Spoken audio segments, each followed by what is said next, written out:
It is August 3rd, the year 2020. I'm back doing another video. This particular topic is a very touchy subject for a lot of Americans and a lot of people throughout the world, I guess. I'm going to be discussing the topic of white privilege. Of course, like I've said in other previous videos, if something exists, that means that there's evidence of it. There's instances of it being displayed, and people can bring those to the forefront in order to act as proof. White privilege isn't something that is divorced from history, something that people fail to understand. It's more as though they just outrightly deny it without any course of dialogue in order to understand where a side will be coming from in order to use such terminology. First, let's define what a privilege is. A privilege is a right, a special right, or it is an advantage, or it is some type of immunity to a certain situation, and it is specifically given to a person or a group, specified with any type of relation to each other, like whether they're all white, or whether they all have a lot of money, or whether they all have working limbs or legs or whatever, what have you. It's pretty much just special treatment.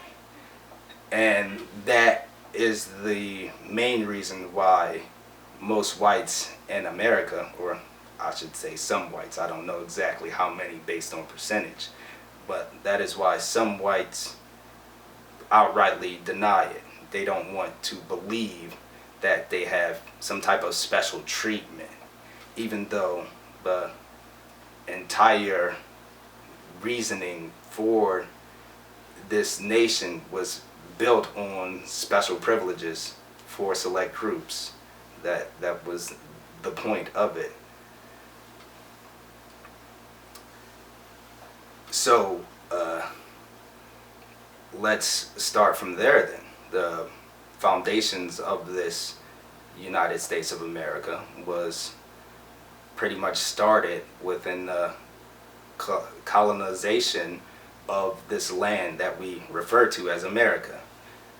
During that time, we all know there was slavery, mistreatment of the indigenous people here, mistreatment of all sorts of groups of people based on superficial things like skin color or gender, what have you.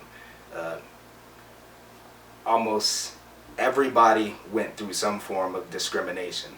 And when I say almost everybody, that's everyone except for white men, or European descent men. Those particular men, it was never an issue whether they were included or excluded in any of the privileges that come with this land, with this territory that they claim as theirs. And I'm not speaking to dispute any claims of such.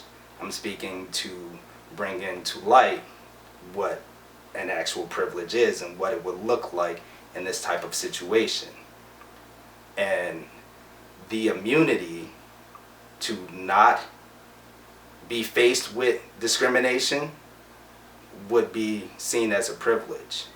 The advantage of having all of these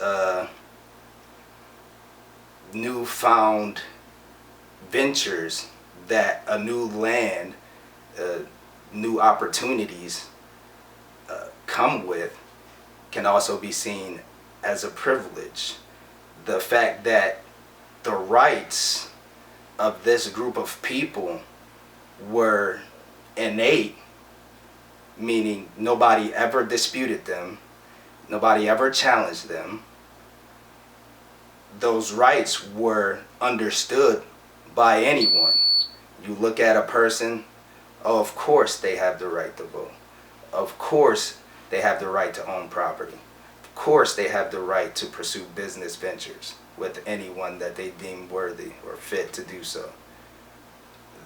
All of those attitudes were only displayed to one demographic of people throughout the United States history, and that is white men. Now, we can also argue that in any type of venture or any type of endeavor where you collaborate with others, whether it's some type of negotiation, whether there's work to be done, whether there's legislation that needs to be drafted or written or argued upon, everyone wants to be treated what we call fairly.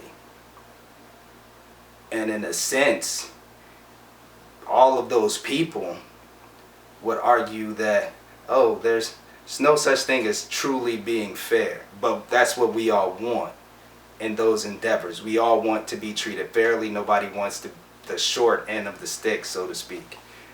But the fact that there are people who had innate advantages from the beginning of this entire endeavor, the foundations that led to the formation of this nation,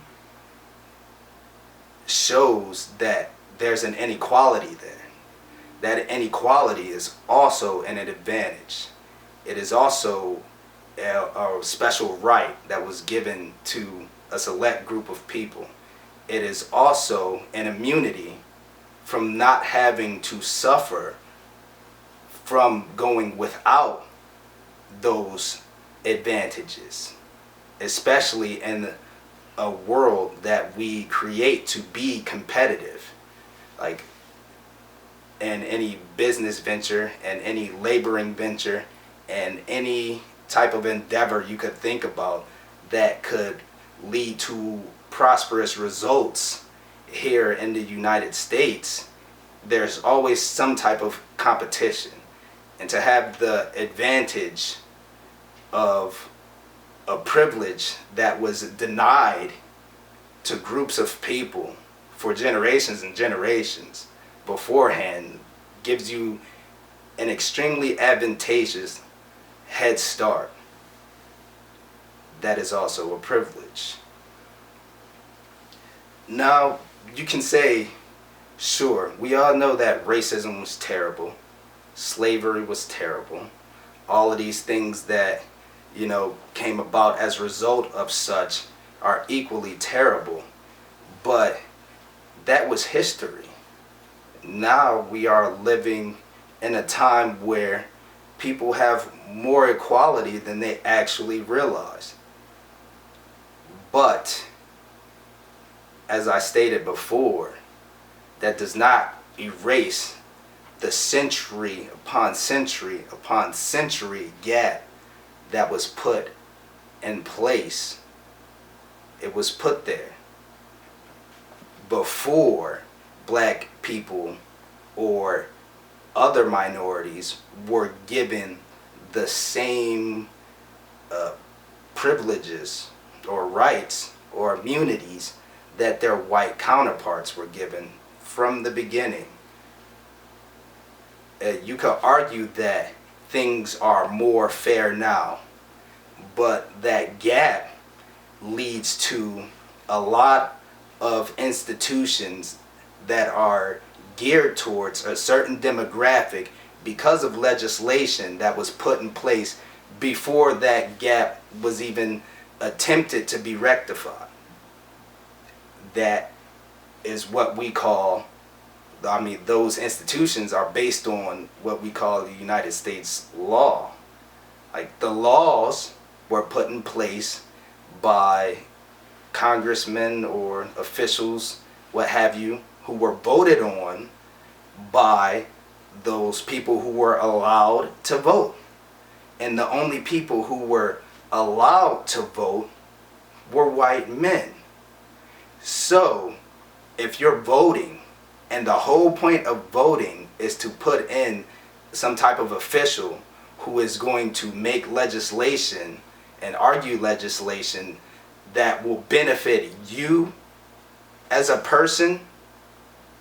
That means that institutions and business ventures and all sorts of other endeavors will revolve around those laws and institutions that will make a world or a nation that is to your benefit.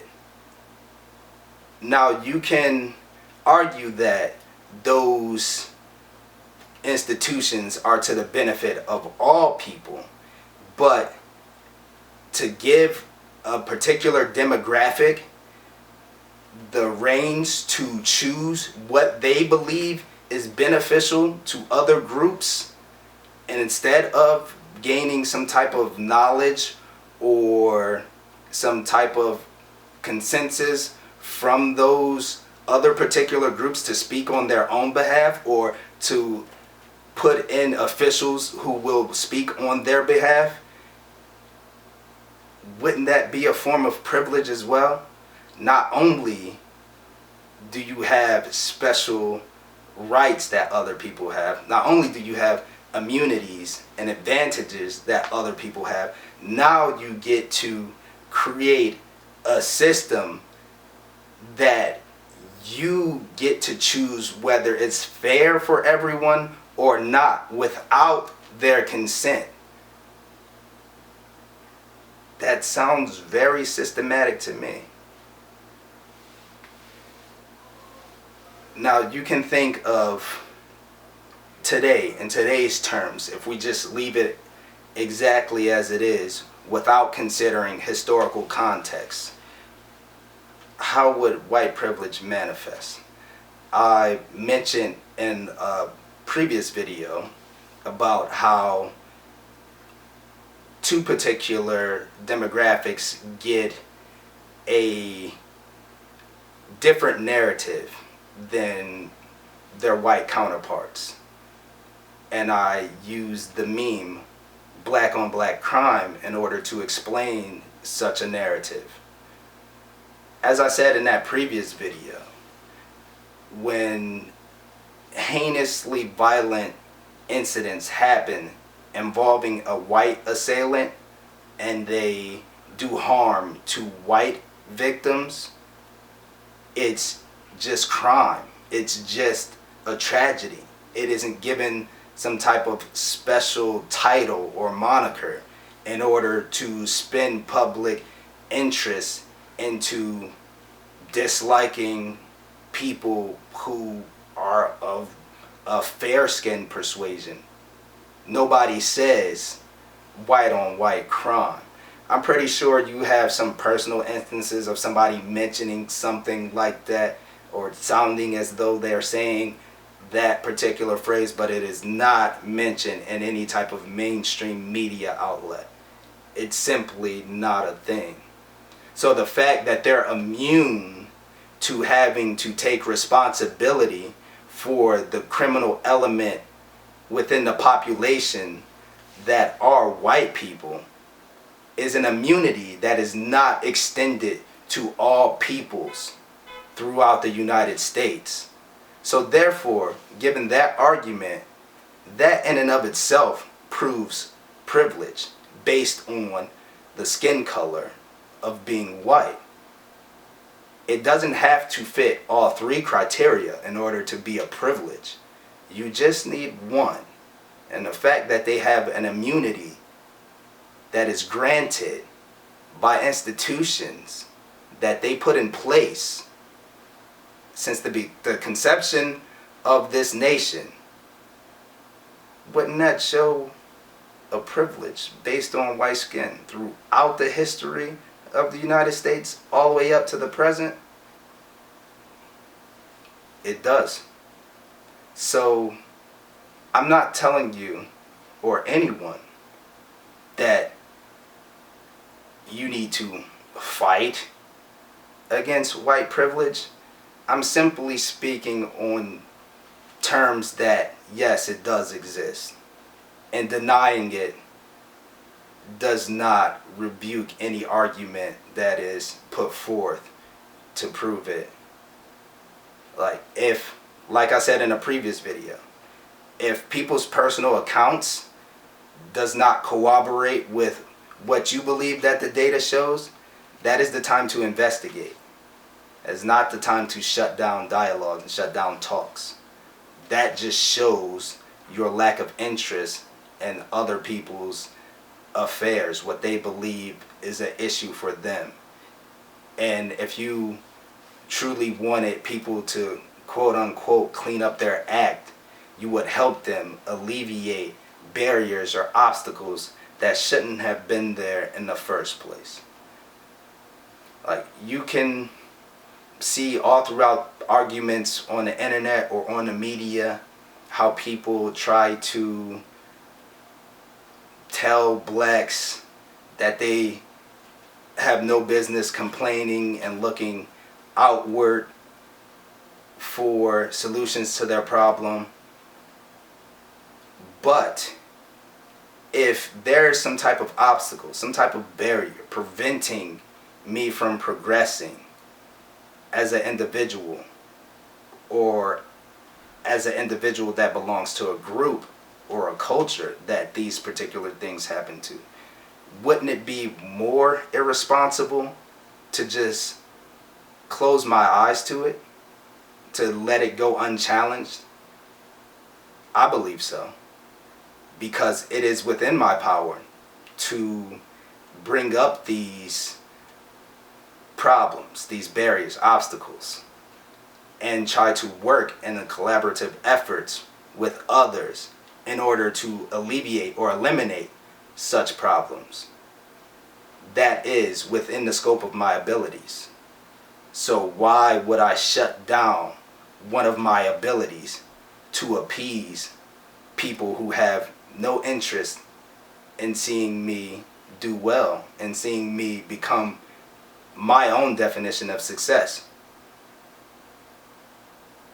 It makes no sense to ask black people to stop trying to solve issues, solve instances that they believe are a detriment to their circumstances, to their status, to their individuality, to how they are as a human being. That's completely preposterous to see that someone is presented with a problem and then tell them it's in their best interest to not try to solve it.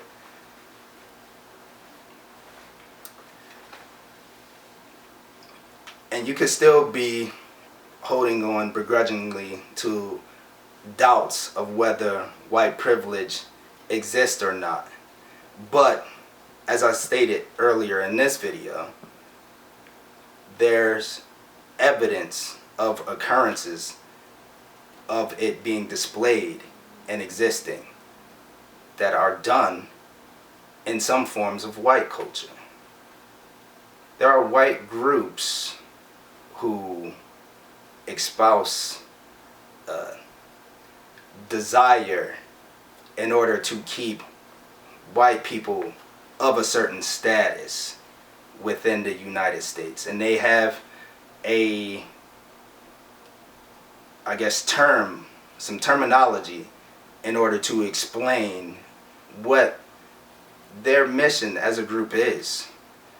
And what I'm talking about, if you haven't heard it, they call it white genocide. Now, white genocide is something that is coming about through the natural way people interact and immigrate from country to country now. White genocide is pretty much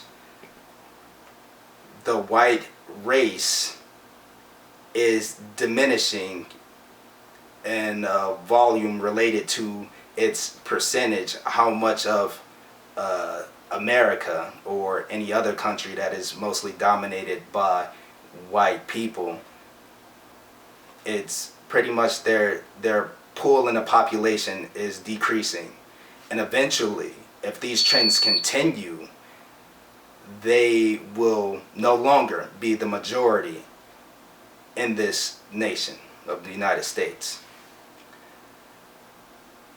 And you would think, why would that be a problem? Any rational thinking person who believes everything that those particular people in power say about the United States, say how everybody is treated equally, say how there's no such thing as white privilege, why would a diminishing by percentage or by ratio, why would a diminishing scale in the white populace be a problem? This is a nation of minorities. A good number of the people who live here are non-white, which is considered a minority. So it should be of no consequence if whites themselves become a minority, especially when they would be the largest minority in the United States. But what they fear is that if that were to ever come to conclusion, that all of the advantages, all of the immunities, all of the special rights would collapse. White privilege would no longer exist. The very people who deny that white privilege exists fight so hard in order to keep it in place. It's contradictory by nature. But that's only if you believe what they tell you. There's a phrase that I'm sure most people are familiar with, and actions speak louder than words. The fact that they would go so far as to make a political platform, as in to keep something in place that is unnecessary by their own definition of how the nation works, proves a lot more than what they would care for people to believe. Now, there's some people who are white nationalists, or whichever group is promoting such endeavors in order to, keep things that way. They say that they want the entirety of the United States to be comprised of white people. But that's not how the country was built. That's not the principles the country was founded on. That is extremely disrespectful to the people who preceded whites before, and the people who helped build this country to what it is. If you're truly a fair and upstanding person who gained everything that you gained off of merit, and you believe that there was no advantages put in place for you to get what you got, wouldn't you want to pay people their due diligence? Wouldn't you want to pay for work that you received? I believe a person who is truly based on merit would do such.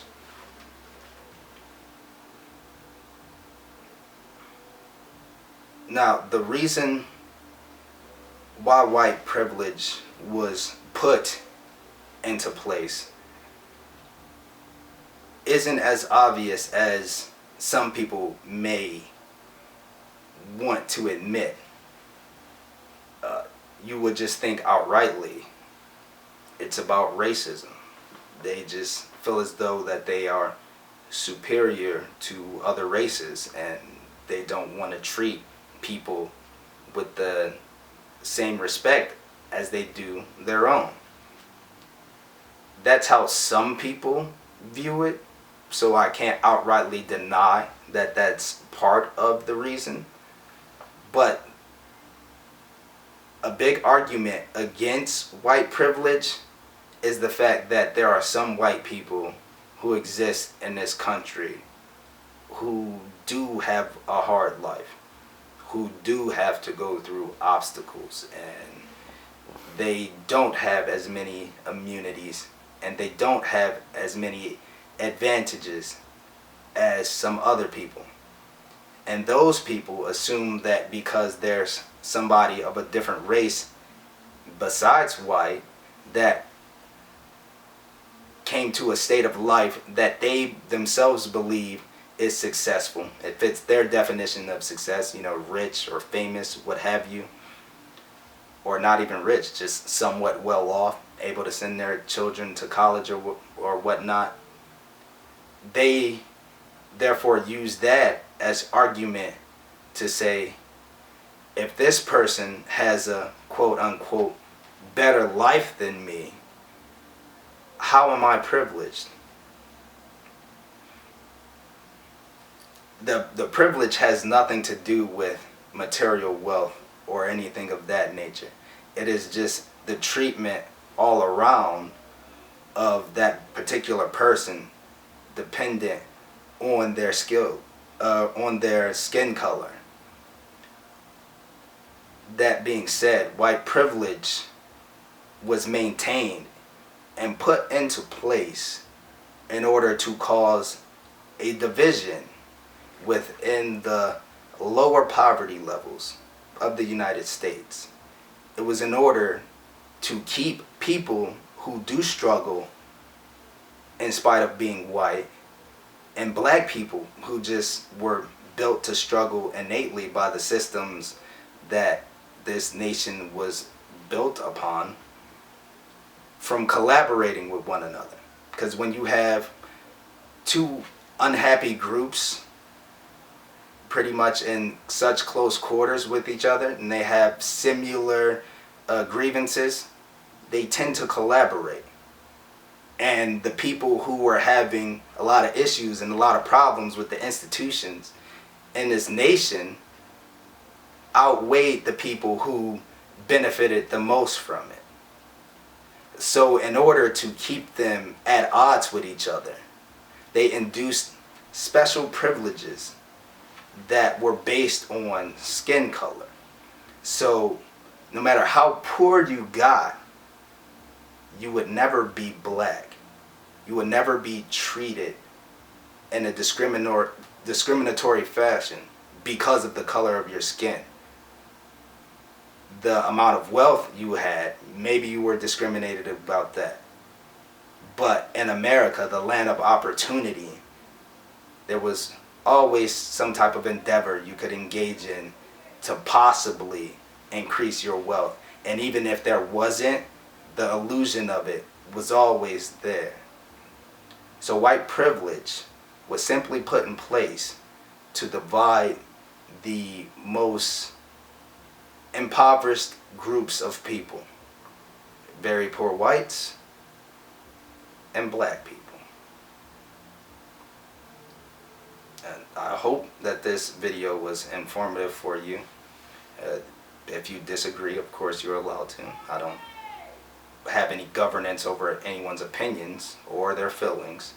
This was a raw, uncut video.